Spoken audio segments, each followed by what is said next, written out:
English shorthand dictation at 100 words per minute. Ready? Start. I have great pleasure in welcoming you to the 8th annual meeting of the All India Council for Technical Education. You are aware that the constitution of the council has recently been revised in order to make it a more compact body, and the council as reorganized is meeting today for the first time.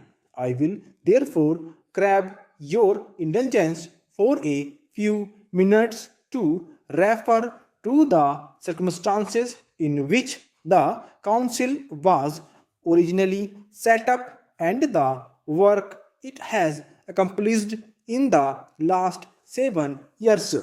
It was in January 1944 that the Central Advisory Board of Education recommended, at the instance of the Technical Education Committee of that body, that the government should set up a central organization to stimulate, coordinate, and control the provision of technical education on an all India basis. The government considered that recommendation and set up the All India Council of Technical Education to survey the whole field of technical education and to advise them on measures that might be taken from time to time for development in this field.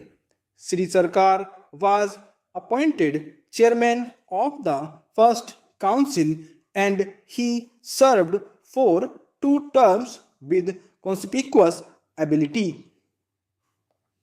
I must take this occasion to recall to your memory the services which he rendered as the first chairman of the council. I am sure you will all agree that his death is a great loss to the cause of technical education in the country. In retrospect, we now see more clearly one of the reasons for the establishment of the council. After the outbreak of World War II, the government of the day felt increasingly that they must secure the cooperation of Indian national leaders in order to create the necessary enthusiasm for the war effort.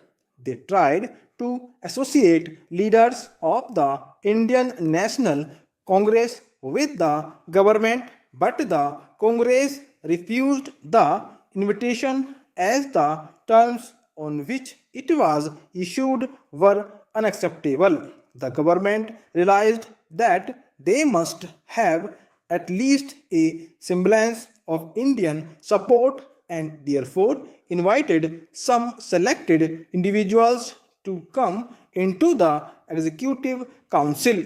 They also wanted to prove to the world that if the Congress leaders had not agreed to accept office, they were themselves anxious to develop nation building services in India. Those who accepted the British invitation were thus in a position of advantage and utilized the pressure exercised by them.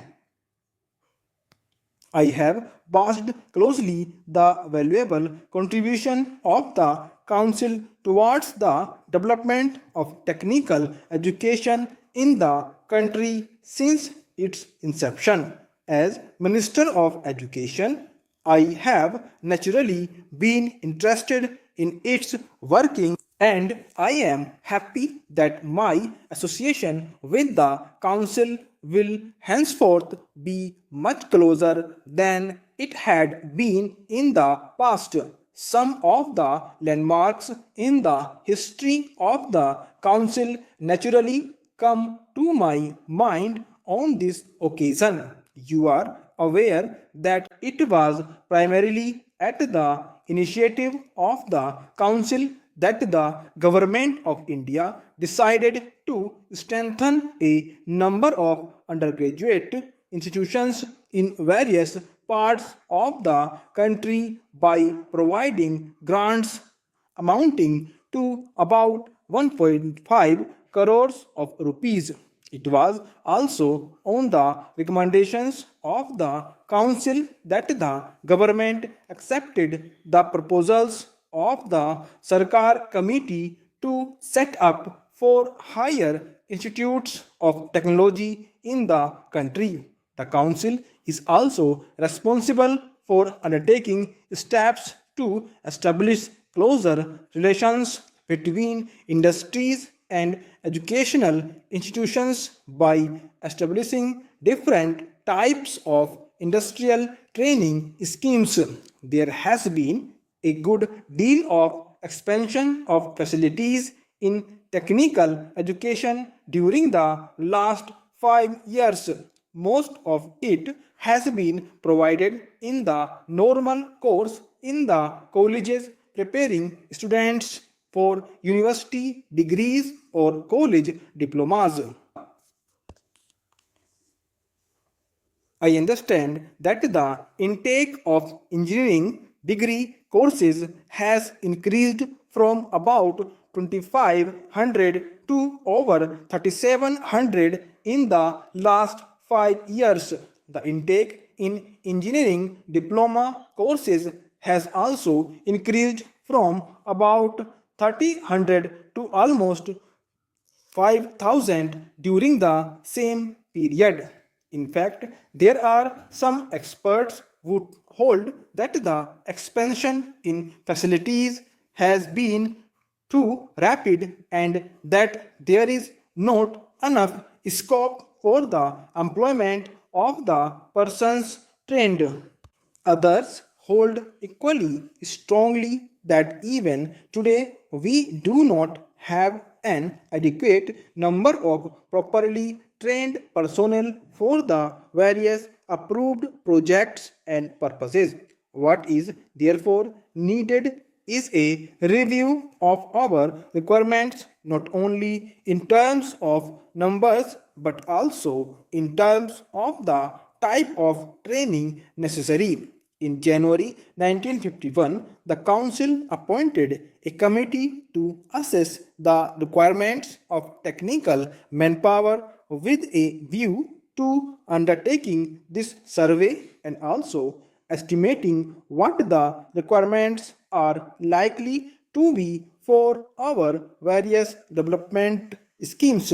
I understand that as the Planning Commission had not until recently taken final decisions on the various schemes, the committee was unable to come to firm conclusions.